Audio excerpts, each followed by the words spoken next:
Thank you all for coming. How are you? I think we might have one more behind the door. Yes, Michelle's coming in. We'll get started up here as Michelle's finding. So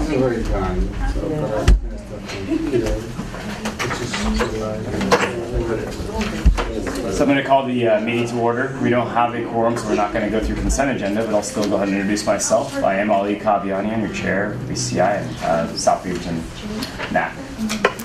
And to my right, we have Pat. Go ahead. Pat Mitchell, Triple Big NAC. Pat Wolcott, South Beaverton. Jim Persey, Greenway. Terry Lawler, West Slope, and I will be the recorder this evening. Thank you, So Pat. speak slow. Thank you. Oh, I'm George Fetzer. I'm a presenter this evening. Thank you, George. I'm Cassera Phipps. I'm also presenting this evening. Everybody McCormick, Central Beaverton. Una Salazar, Bill Wood, West Beaverton Neck. And I'm Mark Fagin with the City Council. Excellent. We do have a couple of new faces here as well, so if you guys don't mind just introducing yourself. I'm Katrina Rodriguez, I'm just a guest. Thank you for coming. From Sexton Mountain, From Sexton Mountain, yes. Appreciate it. And we're all going to be famous, so let's just go on there. All right. Any, Katrina, as a public participant, did you have anything you want to say, or just want to kind of? Just looking, yeah. Appreciate it. We're going to bypass the consent agenda since we don't have a quorum, and hand it right over to Mark Fagin. So I pretty much always start out, if you know, by saying there's a lot going on, and this time I'm not kidding. In the last two council meetings, they've both been pretty well attended by public, and we've got a lot done. We forwarded two measures on for the ballot. We moved the Public Safety Center bond measure onto the ballot, and we moved 3% city tax on recreational marijuana onto the ballot. So both of those things will be showing up in November unless something changes, but I'll go forward to November to get it out there and see what the public thinks, and hopefully we'll be successful on both and be able to get a police facility built and be able to have the recreational tax on marijuana that we were looking for. And as a little background on that, some of the people will say, well, why are you adding that tax on to marijuana? It's because the state, when they legalized it, set the tax distribution mechanism different than they do for alcohol.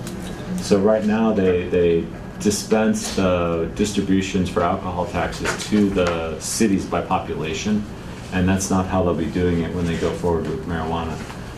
We've also seen and expect to see a continued increase in our policing efforts. When you pull someone over for DUI and they don't hit the breathalyzer for any alcohol content, but they've obviously been impaired, they will do a blood draw, and that costs a little bit more money, takes a little bit more time, and so we're looking at that as a way to help offset some of the expenses that we'll encounter there. The other topic that's been ongoing at council has been the lodging tax that we've forwarded through. And the purpose of the lodging tax that we're looking at is for the continued work on the Performing Arts Center. What this is will be a tax on people that stay in hotel rooms in the city of Beaverton. Currently there is there's a 1% statewide tax, which will move up to 1.8 this year. There's a 9% tax that the county collects, of which we do get some of it, but the WCCVA, the Washington County Visitors Association, and the county keep the majority of it. So this extra 4% will do two things. One, it'll allow us to continue investigating the Performing Arts Center without it impacting our general fund. And two, if we do end up going forward with it, which I think we will unless we run into a roadblock, this would be enough, the funding would be enough to pay for not only the bond for building the facility, but also for the operations, and would help us build a contingency for capital and a contingency for operation, which was one of my main concerns when we looked at this center. Was I felt pretty strongly that it wasn't something that should be paid for by property taxes. And this mechanism seemed to be the most. It's what the tax was put in place for by the state, And I think we're going to do a good job of utilizing it like we need to have the amenities in our community that people have said they're looking for. So I'll stop there and say, any questions on those three? Yes? Last February, during the panel that came, the panel consisting of volunteers from other cities that surveyed Beaverton. The Urban Land Institute? Yes. Okay. In their report that they gave, I thought that the chair of the report was very circumspect when it came to the issue of the Performing Arts Center, because he didn't directly answer the question whether or not Beaverton needed one. When that question came up, he said, well, you've got to look around and consider, are you going to be able to have enough performances to fill the facility year-round? Right. He never did answer the question. I thought that was very significant, and it spoke volumes. But apparently, the powers that be want this Performing Arts Center, and it doesn't matter whether it's common sense to have one or not. I think the way that it's programmed is something that's still up for debate, and that's why the idea of the transit lodging tax being utilized is one it's going to help us get to that next step. I mean, this doesn't mean that it's been approved and is designed and is ready to go. It just gives us the mechanism that, in my mind, protects our general fund from expenses that we'll have to incur to get to those next steps. Which tax? That's a crazy tax.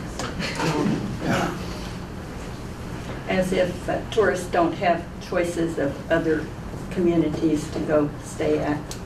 Right. But why would you say something like that? Like, that would not affect our general fund tax? Why? What do you mean? Why is that important?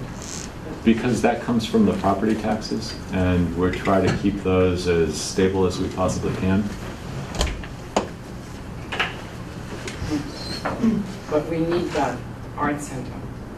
And that's why the transit lodging tax, I think, is the right mechanism. I think you stepped in after we talked about it, but the state put that tax in place for facilities like this one, so that we could utilize that tax to pay for these types of facilities. Wait, so yeah, I'm sorry, I came in late, but the state tax, this is a state tax? No. It's a state law that allows you to tax, allows cities to have this tax.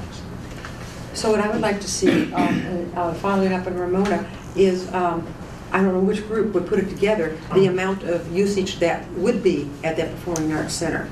Right. And if that could be put out, maybe that might put that kind of a fear to rest. I agree. And that will come together. They've done a kind of the next stage business plan. They presented that data last Tuesday. Mm-hmm.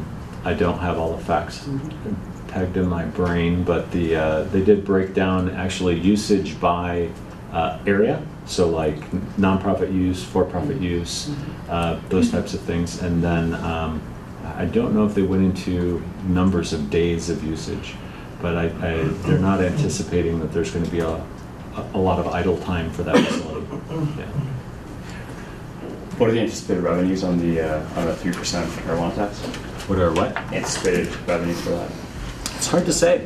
We don't know yet because it's only on the facilities that are in the city, and we don't have insight yet into that data. Okay. So I think the finance department has budgeted it at less than $80,000. So it's not a huge annually. Yeah, it's not a huge tax. Okay. Any other questions while we've got Councilor? You say 80 or 8 or what? 80. 80K. 80K, okay. Well, thank you. You're welcome. Appreciate it. We do have a quorum now, so if I have a motion for anybody to accept the consent agenda as submitted. Sharon, I'll make a motion to accept the consent agenda. Okay. All in favor? All right. We'll go past that. Moving right along, Lani, City of Phipps.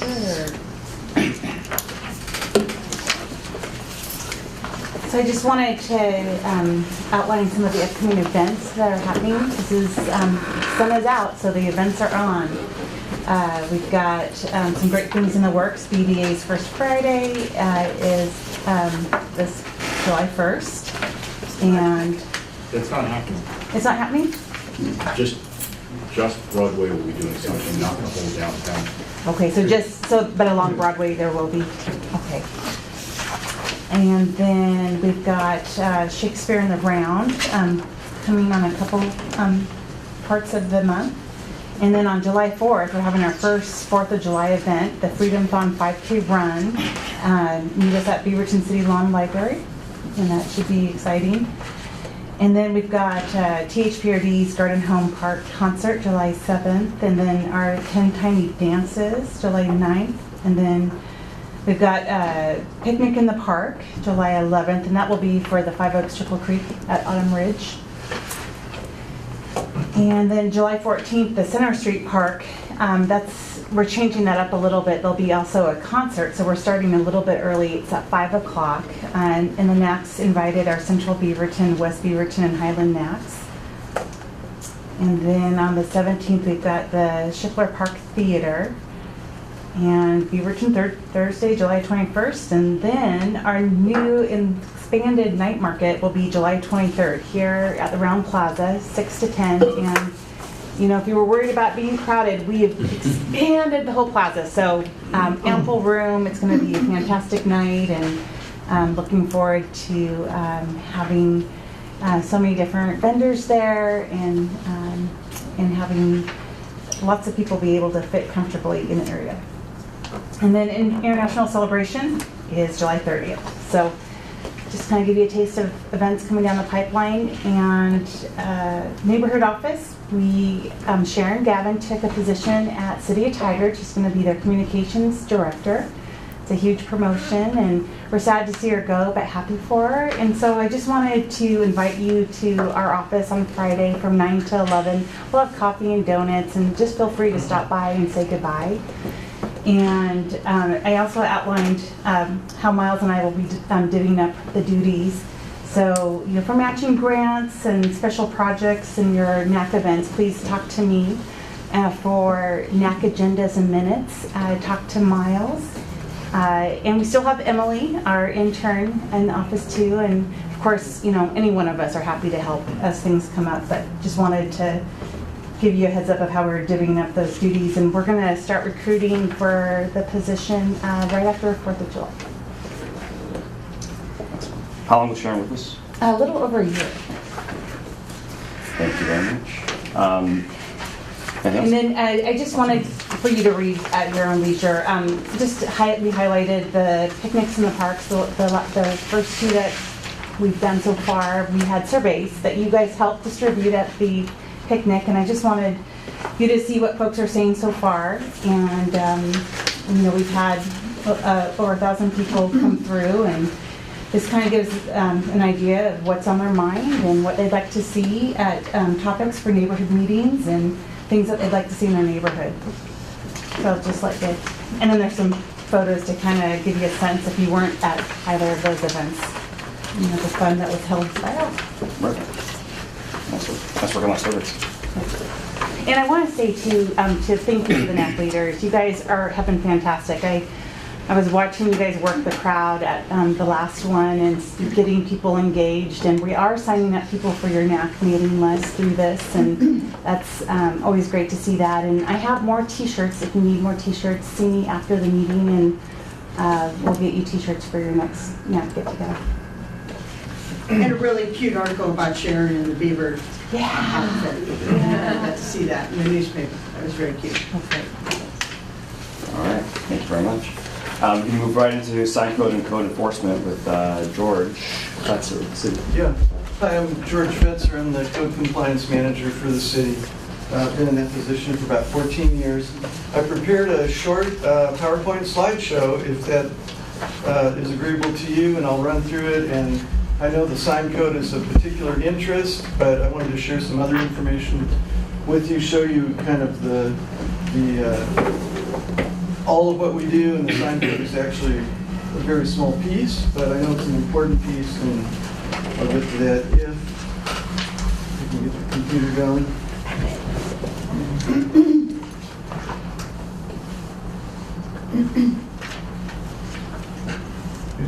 Maybe you've fallen asleep. Okay, yeah, it did. Okay, that's the beginning. The goals for code compliance are enhancing neighborhood livability and the quality of life, protecting the health and safety of the community, and preserving property values. So those are the priorities for us. In case you all don't know it, we're complaint driven. We don't go out looking for problems.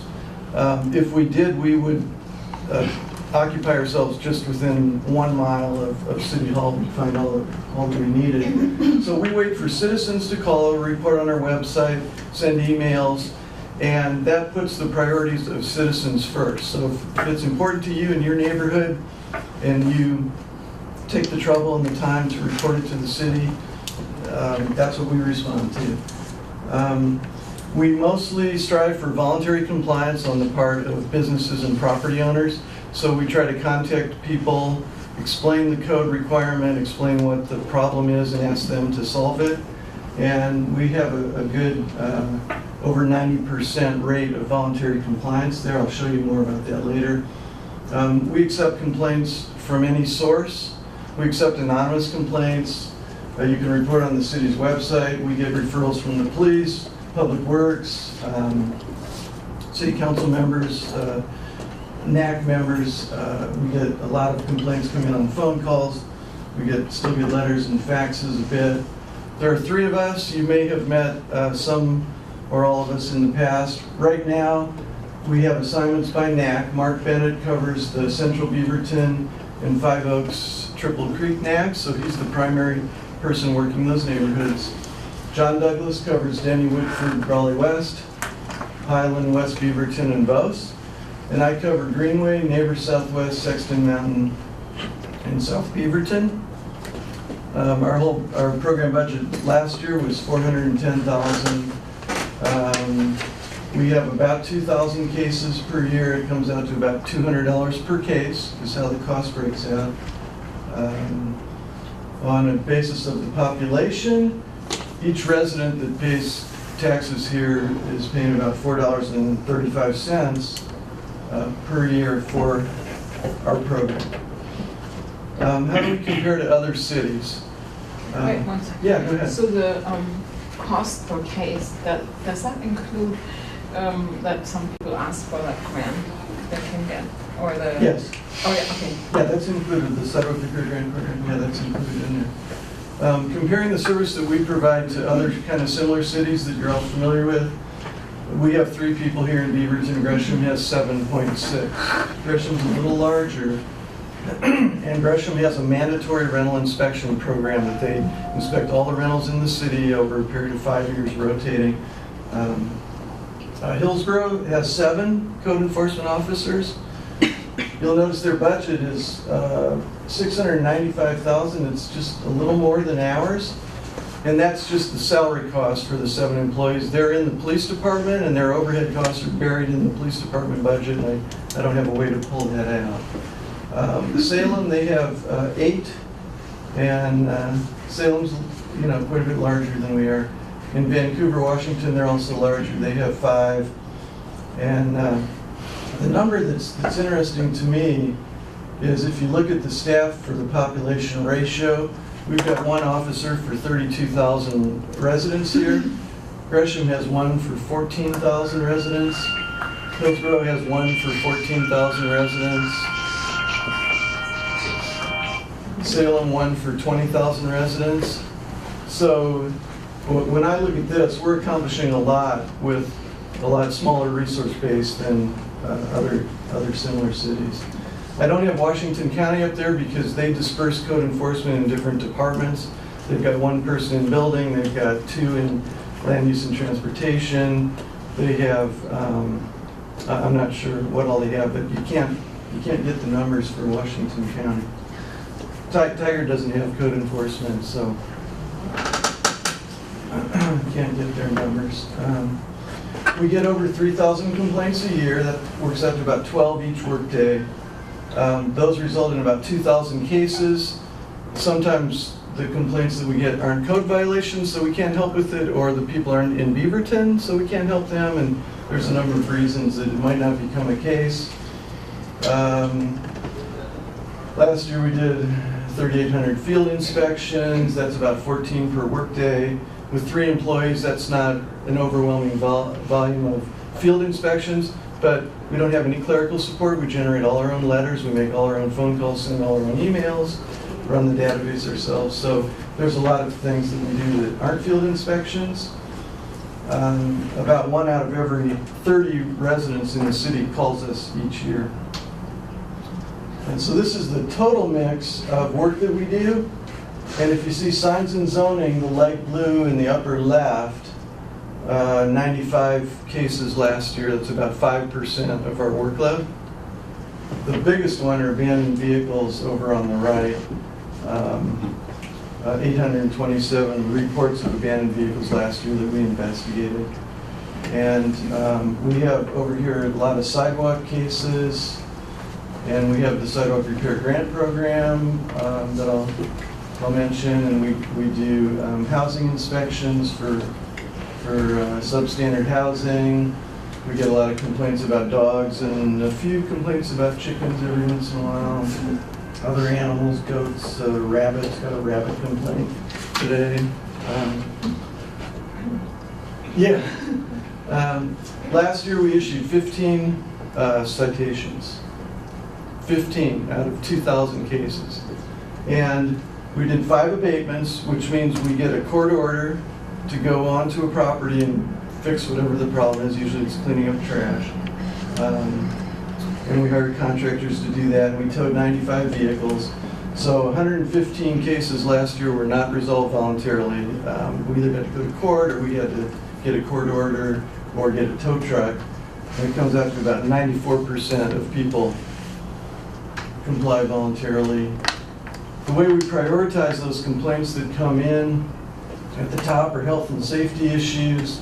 So if it's substandard housing, or if it's a standing dead tree, rubbish accumulating, tripping hazards on sidewalks, vegetation blocking stop signs or blocking visibility at intersections, those are top priority. Second are the abandoned vehicles, barking dogs, noxious vegetation, which is the neighbor that doesn't mow the lawn. Vacant buildings are in that second tier. And zoning or development code violations, typically that's a home occupation in a residential area that maybe isn't allowed, or they don't have a permit for it. It could be other kinds of things with zoning. And at the bottom of the list for us are complaints someone's doing business without a business license, there's an RV parked in front of my neighbor's house, there's a shopping cart at the end of my street, basketball hoop in the street, and sign complaints. That's the lowest priority for us. The sidewalk repair grant program, I think, has been in effect for, let's see, I got the numbers here, 4 years now. City reimburses half the cost of fixing a sidewalk damaged by the roots of street trees. This is becoming pretty well known now. We're getting a lot of calls about that. If your sidewalk's uplifted by more than a ½ inch, it's considered a tripping hazard, and the code states that, ½ inch or more, tripping hazard. And we contact homeowners and try to help them find a contractor to get that fixed. The first year we did 54 projects, second year 106, 2014 128, last year 130, and the city council approved more funding this year. So we're hoping to hit about 150 sidewalk projects this year. You can only apply once for that. Per year. Per year. Yeah. This is an example of a project from last year. The grant will cover the sidewalk apron as well as the sidewalk, but not the driveway. And this is what it looked like after it was done. So they went ahead and replaced their driveway. They had to pay for that, but the city paid half the cost of the apron and the sidewalk. And notice the trees are gone. Typically, they have to replant the trees. But the city arborist makes a determination based on the situation in the neighborhood and the size of the planter strip, et cetera. George, what's the typical cost for that? This was a big one here. This was probably a $3,000 project. City probably paid $1,500 for this. And the homeowner with their driveway and everything, it was probably at least $6,000 that the homeowner invested there. So if it's a city growing, is that cost per person going to go up, or is your operations cost going to go up? As the population is growing, well, that would be great if we could get more staff. Our costs would go up, but whether the cost per resident over time, I'm not sure. As South Cooper Mountain builds out, we're going to have a big spike in population. Then the code complaint's going to grow, and then you're going to, have more. I think so. Yeah, absolutely. Here's another pretty badly uplifted sidewalk. That's what it looked like after it was finished. Here's another one. That's what it looked like after it was done. So, about the sign code. What we respond to are signs in the public right-of-way.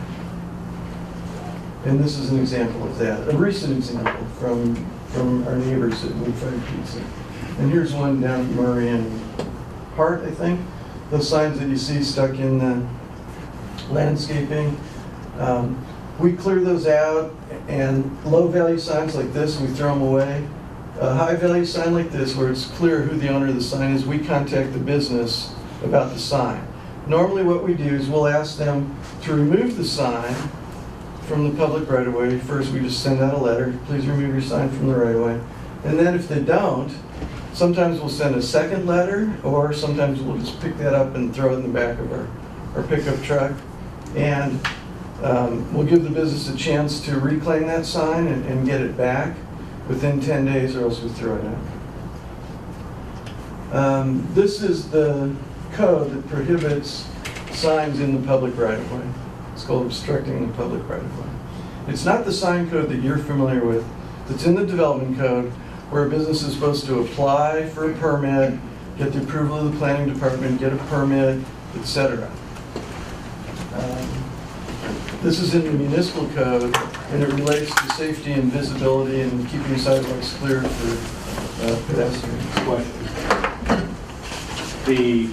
Can you go back a couple of slides? Yeah, right there. No. Yeah. What's wrong with that sign according to the ordinance, I guess? It's the orange on the way down there, isn't it? No. Oh, this blind sign, this is all right away. This is the sound wall along Murray Boulevard. So anything between the sound so walls. that's city property. It's public property, yeah. Public That's property. a county highway. But if that was some guy's yard or some business property, and he's got it landscaped a little bit, that's okay? No, that would be a violation of the sign code that's in the development code, because they don't have a permit for that sign. Okay. All right. And they can't get a permit because it's a prohibited sign. It's called a temporary sign. So the sign code doesn't allow for those. I'm sorry. Yeah. In that example, there's some real estate signs. Yes. Those are legal. Those are legal on the property for sale according to the sign code. So Gilbert versus Reed says you can't look at the content. Right. Therefore, you don't know that's a real estate sign. Right. Therefore, they're all legal. And assuming they're on the right, assuming they're put somewhere. If the real estate sign is legal, all the rest of them have to be legal in the same spot. Is that how we're going forward? Well, no, signs aren't allowed in the public right of way. Well, I got that. That's part of it. We're gonna get to the other part. You said the real estate sign was okay. No. Okay, none of these signs are Those all got cleared out. Those are okay. Got it. Yeah. What I'm saying is, what I'm talking about is obstructing the public right of way. And with respect to the sign code in the development code, it prohibits temporary signs. Those are all temporary signs. Right. They're just stuck in the ground with wickets. Sure. Irrespective of the content. Those are in a class of prohibited signs. So all of the real estate signs throughout the city residential area, no matter where they're at, they are illegal signs. Well, no, and that's what Paul was getting to. There's an exception for real estate signs on the property that's for But sale. there can't be an exception for real estate signs. That language in the current development code is unconstitutional on the basis of a new court case. Correct. Yeah, so I'm not enforcing that. Okay, that's what you're trying to that's what I'm trying to get to. That's what we're gonna get to. Yeah, okay. Got it. Okay. So this is what we're enforcing, just to try and be clear about that. And this is the letter that we sent. And that's the letter we sent recently, asking people to remove their sign. And so I hope we got to the point. There are portions of the sign code in the development code that are still valid and enforceable according to the city attorney. But the part about where you have to read it like a construction project sign, we can no longer enforce that because it's content-based. And it was the Supreme Court or Ninth Circuit? No, Supreme Court, Supreme Court 9-0. has said that that's a prohibited type of governmental activity. So we're not enforcing that. But, so let me ask a different way. Yeah. Which is, if I follow the real estate instructions, then I can put any sign where a real estate sign would have been prohibited and you're not going to enforce that. Which is that's a different question. That's a Gilbert question. No, that's the question, right? It's, what? that's the question, right? So if I open the real estate section of the book and it says I'm allowed to put in front of my property for for sale sale, a for sale Or for sign, rent, a for yeah. rent sign, or for Right, sale sign, right. and I just tried to change that sign to say pizza sold Yeah. here. Wood-fired pizza. Wood-fired pizzas, but I use that same part of the code to do it, then you're not going to enforce that. You can put whatever you want there. Okay, that's the change, right?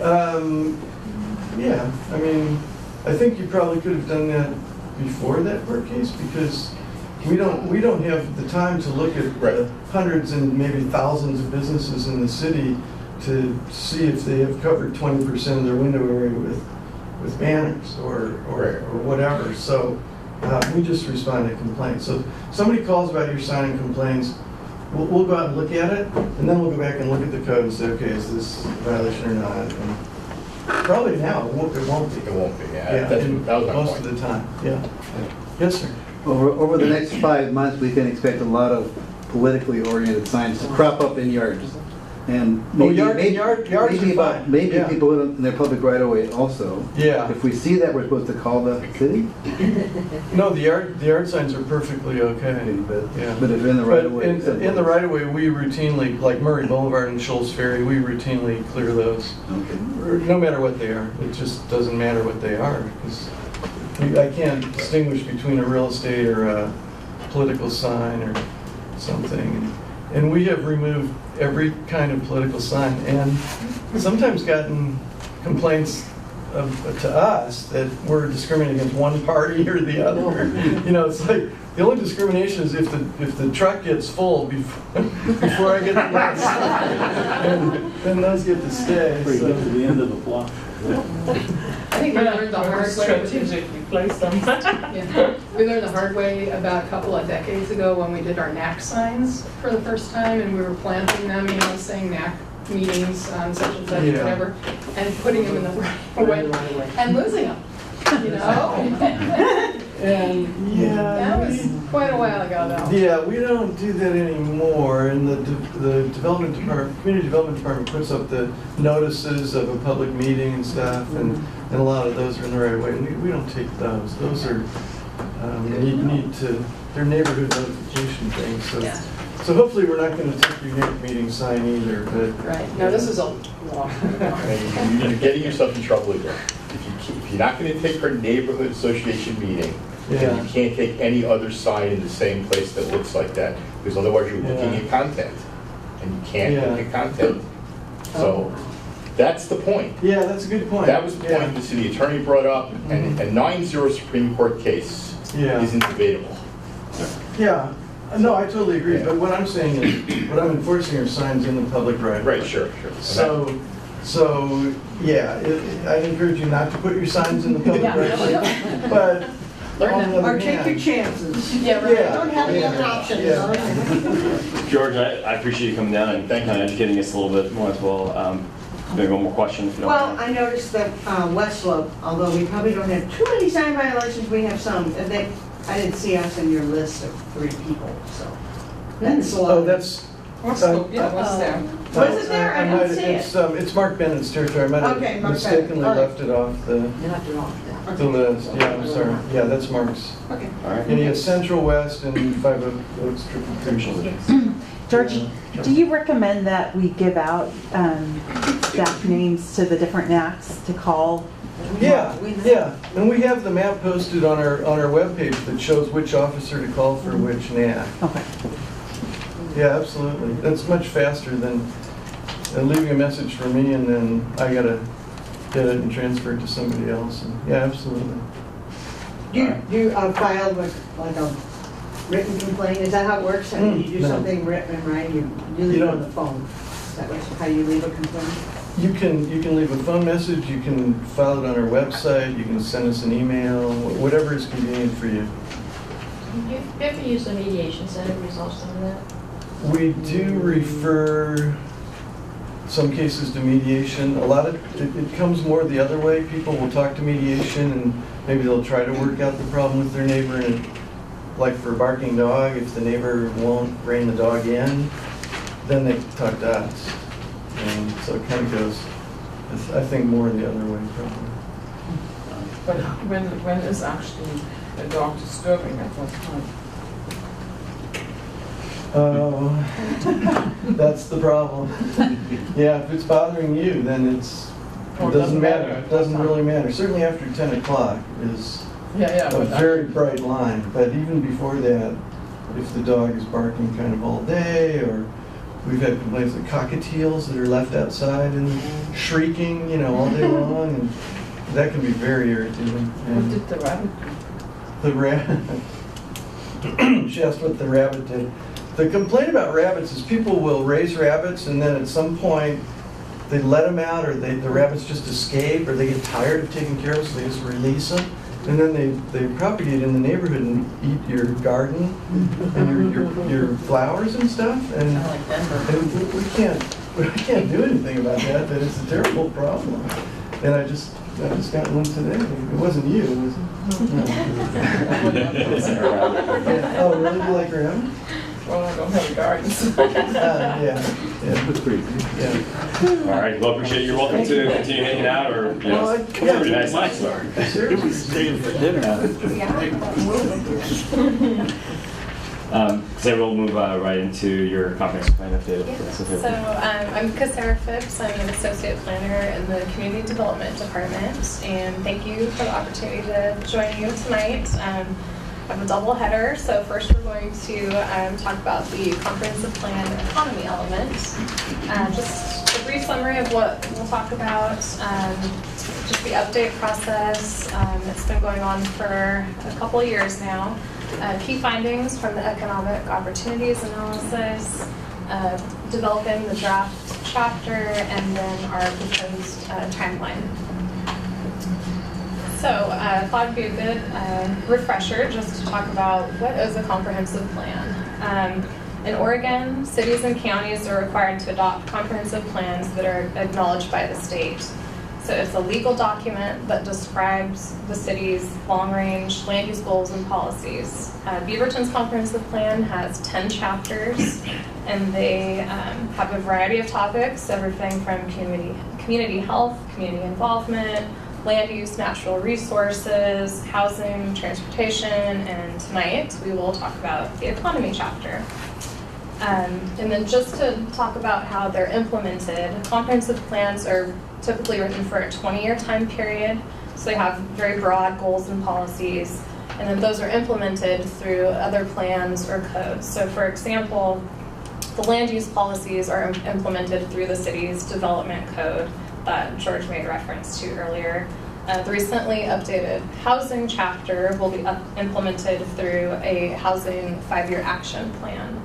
And then the economic goals and policies that we're developing right now are intended to be implemented through an economic development strategic 5-year plan that's being led by the city's economic development department. So they're just starting up on the implementation plan now, and we've been doing a lot of coordination to make sure that these two plans align.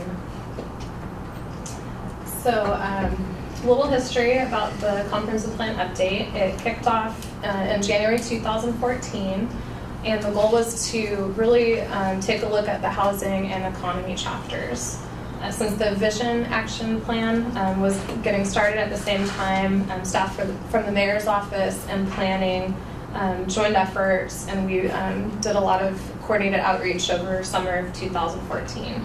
So after receiving feedback from those events, we developed topic-specific surveys for employers, employees, and then there was also a housing survey that went out in a Your City issue, and those were all distributed in fall of 2014.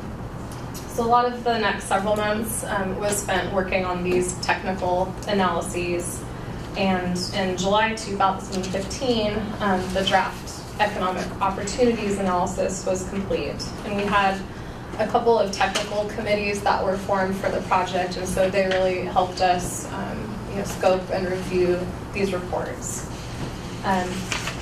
In the midst of the process, it was decided that we should update the introduction as well. So the economy chapter went on the back burner, and we moved forward with the introduction and housing, and those were adopted this March. And so now we are revisiting the economy chapter. So why even do this? The economy chapter was first adopted in 2002. And since that time, the city has experienced significant growth, demographic changes, and increasing diversity. And these changes should all be reflected in our 20-year plan. As I previously mentioned, the updated economy chapter will also help inform that implementation plan. So the state of Oregon has statewide planning goals. So this economic opportunities analysis, or EOA, is something that we need to do for compliance with what is statewide planning goal 9, which relates to economic development. So I'm just going to touch on some key findings from the report. Projected growth in land supply. By 2035, the city is expected to add 28,000 new jobs, and the city is deficient in its capacity to in its land capacity to meet this need. So we're constrained in our supply given what Metro projects that the city will add as far as jobs. So therefore, future economic growth within the city will be largely dependent on redevelopment and intensification of uses on already developed sites. Local trends. Beaverton's workforce is relatively young and educated when compared to the state of Oregon as a whole or Washington County. Approximately 22% of local jobs are being filled by Beaverton residents. By comparison, what they call the labor force capture of Hillsborough and Vancouver is 33%, so a little higher. And the community's quality of life is really a key economic development advantage for the city. So we should be sure that we direct our efforts to support and promote the city's workforce, our transit access, our central location, and our quality school district. These are all advantages. Targeted industries, there are 6 target industries within the city that are either growing or outperforming our overall economy. These are activewear, media advertising and film production, software and information technology, high-tech manufacturing, business support, and medical device, healthcare, and biotech. And then lastly, Beaverton Central Core has the potential to accommodate a significant amount of the anticipated growth that we'll see in the next 20 years. So in the short term, we're going to be, I guess it was recommended that we increase efforts to concentrate residential development downtown because employees are often attracted to amenities like restaurants, retail, and entertainment. And so once you have that base of employees in an area, it also helps bring business in. So kind of a chicken and egg thing. And then lastly, municipal investments like transportation and utility infrastructure can also help stimulate private investment. So thinking about urban renewal. Okay, so we, based on feedback from the committees and from the public events, as well as the technical report, staff worked on kind of what we call a working draft of the economy element. So we presented that to City Council at a work session on June 7th, and then last week we went to the Planning Commission. And so we're taking the policy guidance and comments from those 2 work sessions, and we'll be putting together a public review draft that should be complete in early July. And our intent is to, similar to what we did with the housing element, put a link on the website and as well as a comment form so people can submit feedback that way, and then distribute it through the NAC Friday email blast, boards and commissions. Certainly you'll see a copy of it. And then we have a planning commission hearing scheduled for July 27th. And I also want to note that that's not your last chance. There will also be a city council hearing, and that'll be in September. So before I take any questions, I also want to just mention that we're working on the land use element at this time. We were awarded a grant from the state, and so we've issued an RFP, and responses will be due soon. So we hope to get that geared up, but that's something that we would love to work with BCCI as we move forward with that over the coming year. So, all right. So, it's maybe an obvious question or a stupid question, either way. So downtown, I mean, for me, downtown looks really developed, and I know you're saying that's where you want to target. Well, is it high rises, or how would you put more development in the downtown area? That's a lot of, yeah, there's certainly more opportunities for redevelopment, and part of it depends on, you know, what the market's doing right now. And so we are seeing some new development going, especially these last few years. And at the same time, urban renewal finally has money. So we think that we'll be able to provide some incentives. And then as the market changes, a lot of the development that you see downtown isn't built to the allowed density. So we aren't necessarily looking to make significant changes to the development code downtown, but hoping that the market will respond as there's more of a demand to live and work downtown. So where, I mean, I guess I'm trying to figure out where are things going to go unless they go up? Yeah. Where's the space downtown? And that's really our option. We're a landlocked city. I don't think we're going to, you know, there's not an unlimited supply of land. So when it comes to downtown Beaverton in particular, it has higher allowed densities than the you know, residential neighborhoods. We're not going to try to target employment there. You said you received a grant for something, right? What was that for? Yeah, it was for the land use element. So it's chapter 3 of the comprehensive plan, just taking a look at another chapter. And part of the reason we want to update land use is because they're working on a transportation update at the regional level, and that should be complete in 2018. And at that time, we'll update the city's transportation system plan. So we'd like to have land use and transportation tend to go hand in hand, so we want to have land use in place by the time they look at transportation. How high can you go downtown? Yeah, it depends on the zone, and I brought my wrong code here. If you're looking at a specific parcel, or I know Old Town, I think it differs from the transit-oriented zone, but planning can answer that for you. Just not right now. Cassera, you said that compared to other communities surrounding, that Beaverton's local employment figure was 22%. Less than a quarter. Yeah.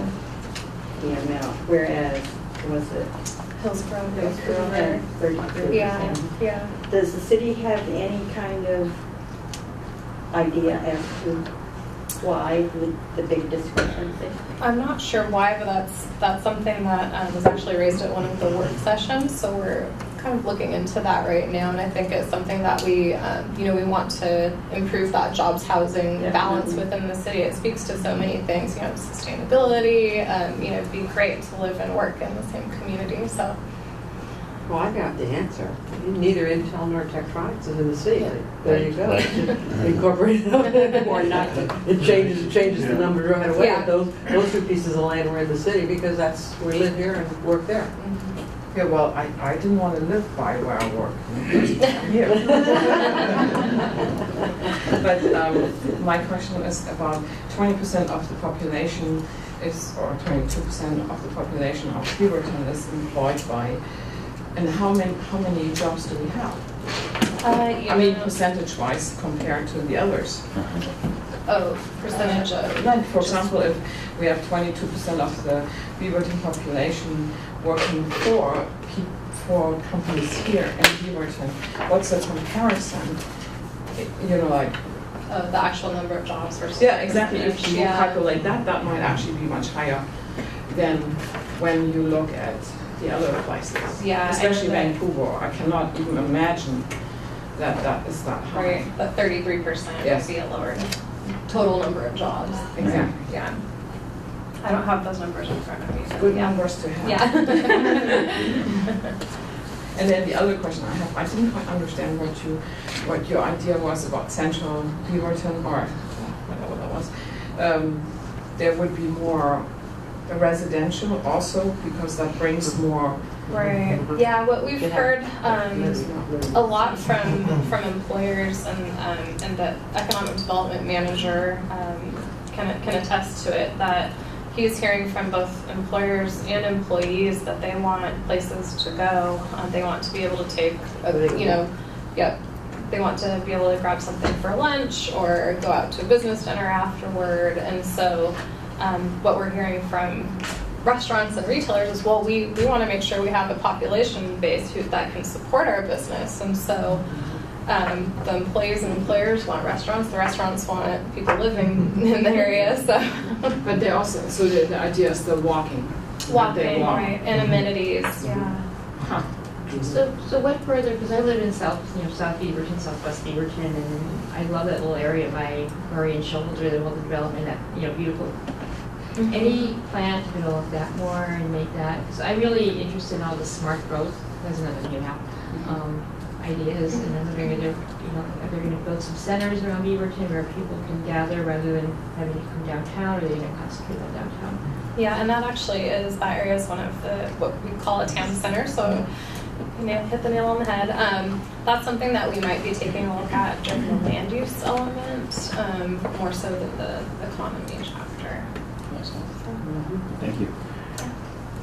I guess double header. Yeah.